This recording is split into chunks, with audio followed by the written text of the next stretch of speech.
नमस्कार आमार यूट्यूब चैनले सकल छात्र छात्री के स्वागत।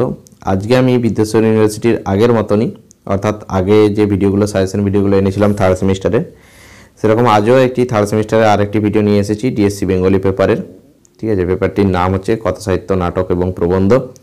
যারা বিদ্যাসাগর ইউনিভার্সিটিতে পড়ছো এবং 2024 সালে থার্ড সেমিস্টার পরীক্ষা দেবে তাদের জন্য কিন্তু এই ভিডিও। পেপারটির নাম হচ্ছে ডিএসসি বেঙ্গলি। ঠিক আছে, ডিএসসি বেঙ্গলির এই পেপার থেকে আমি এর আগে অনেকগুলো ভিডিও আলোচনা করেছি পরপর। আজকে একটা নতুন ভিডিও নিয়ে এসেছি। এটা একটা প্রবন্ধ থাকছে, প্রবন্ধের মধ্যে কী কী 10 নম্বর এবং কী কী 5 নম্বরের প্রশ্ন আসবে সেগুলো প্রশ্নগুলো আমি সাজেশন মাফিক তুলে দিচ্ছি। তো আপাতত ভিডিওটা ভালো লাগলে অবশ্যই একটা লাইক করে দিও এবং চ্যানেলে নতুন হলে অবশ্যই চ্যানেলটি সাবস্ক্রাইব করে পাশে নোটিফিকেশন আইকনটিতে ক্লিক করে রেখো। তো শুরু করা যাক কী কী প্রশ্ন রয়েছে। তো আজকে যে পেপারটি আলোচনা করছি সেটি ডিএসসি বেঙ্গলি থার্ড সেমিস্টার এবং এই পেপারের তোমাদের একটি প্রবন্ধ রয়েছে পিতাময় রামজয় তর্কভূষণ। ঠিক আছে, এই পেপারটার বা এই প্রবন্ধটার যে প্রশ্নগুলো রয়েছে আমি বেশি প্রশ্ন আলোচনা করব না।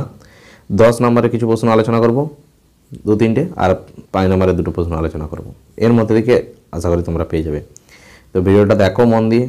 তোমাদের যদি কোনো মতামত থাকে তাহলে কমেন্ট বক্সে জানিও। চ্যানেলে নতুন হলে অবশ্যই চ্যানেলটা সাবস্ক্রাইব করে রাখবে। তো প্রথম প্রশ্ন যেটা দিয়েছি খুব ইম্পর্টেন্ট কোশ্চেন, পিতাময় রামজয় তর্কভূষণ প্রবন্ধে তর্কভূষণ চরিত্রের যে সকল বৈশিষ্ট্যের পরিচয় প্রকাশিত হয়েছে তা উল্লেখ করো।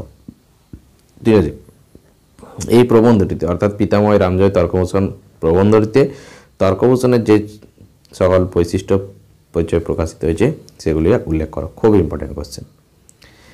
ঠিক আছে, আসি পরে কোশ্চেন। 2 নম্বর কোশ্চেন, পিতাময় রামজয় তর্কভূষণ প্রবন্ধটিদের চরিত সাহিত্য হিসাবে কতখানি সার্থক আলোচনা করো। ঠিক আছে, একটা আত্মচরিতমূলক প্রবন্ধ, তো সেই জন্য চরিত সাহিত্য হিসেবে কতখানি সার্থক আলোচনা করো। ক্লিয়ার? এই দুটো প্রশ্ন তোমরা করবে। এরপরে আসছি যে পিতাময় রামজয় তর্কভূষণ প্রবন্ধ অবলম্বনে আত্মচরিত এবং চরিত সাহিত্যের পার্থক্য লেখো। ওই দুটোই ছিল বড় প্রশ্ন, এগুলো হচ্ছে 5 নম্বরের প্রশ্ন। তো আগের ভিডিও যারা দেখেছো তারা জানো, যারা ডাইরেক্ট প্রথম এই ভিডিও দেখছো তাদের জন্য বলবো 2 নম্বরের এবং 5 নম্বরের প্রশ্নের সাজেশন দেওয়া কিন্তু টাফ। 2 নম্বরের প্রশ্নের সাজেশন এই কারণে আমি দিই না, ম্যাক্সিমামটাই হচ্ছে টেক্সট যারা ভালো করে পড়ে যাবে সেখান থেকে কোটেশন তুলে বা সেখান থেকে প্রশ্নগুলো আসে। 5 নম্বরের ক্ষেত্রেও কিন্তু কোটেশন তুলে প্রশ্নগুলো আসে, তবুও আমি কিছু প্রশ্ন সাজেশনে তোমাদের দিয়ে দিচ্ছি। তোমরা টেক্সট ভালো করে পড়ে যাও, তবেই 2 নম্বর 5 নম্বরের প্রশ্ন পাবে। তো এখানে আমি 5 নম্বর যে প্রশ্নটা দিয়েছি সেটা হচ্ছে পিতাময় রামজয় তর্কভূষণ প্রবন্ধ অবলম্বনে আত্মচরিত এবং চরিত সাহিত্যের পার্থক্য লেখো। ক্লিয়ার? এরপরে কোশ্চেন যেটা হচ্ছে পিতাময় রামজয় তর্কভূষণ কী ধরনের প্রবন্ধ সাহিত্য তা আলোচনা করো। এই দুটো প্রশ্নই করে যাও, আমি আর প্রশ্ন দিচ্ছি না।